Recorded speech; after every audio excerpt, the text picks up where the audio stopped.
छोड़ दिहलू तो हमके अब खाली खेले फ्री फायर खेले फ्री फायर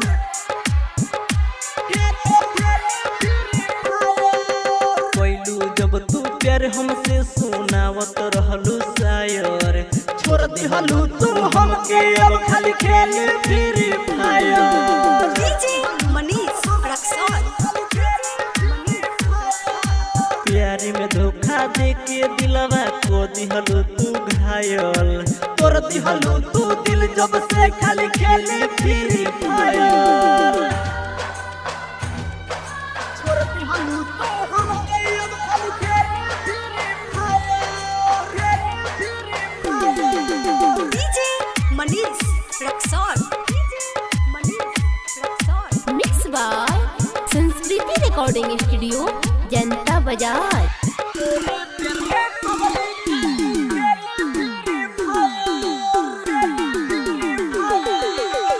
बचपन से खेली कूदी भइलू सियान हो कोके अब शादी तू हटइलू ध्यान हो बचपन से खेली कूदी भइलू सियान हो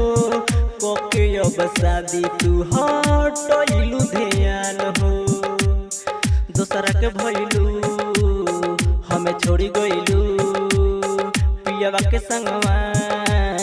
चढ़ी डोली गइलू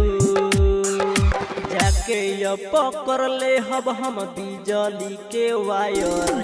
तोरे प्यार में पगले खाली खेले फ्री फायर कोइलू जब तू प्यार हमसे सुनावत रहलू शायर छोड़ दिहलू तू हमके अब खाली खेले फ्री फायर छोड़ दिहलू तू हमके अब खाली खेले Free Fire DJ Manish Raxaul mix by Sanskriti recording studio Janta बाजार।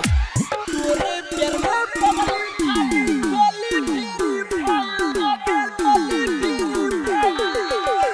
सागर संदेश हवे तोहरे दीवाना चली गइलू छोड़ी जब से सुनई सहाना सागर संदेश हवे तोहरे दीवाना चली गइलू छोड़ी जब से सुनई सहाना नहीं दुख रही हो अब खुश रही हो सुन जाने हमार अब करे बना प्यार सिलवट पर पिस के दिल के को दिहलू तू वायल तोरे प्यार में पगले खाली खेले फ्री फायर कोइलू जब तू प्यार हमसे सुनावत रहलू शायर छोड़ दिहलू तू हमके अब खाली खेले फ्री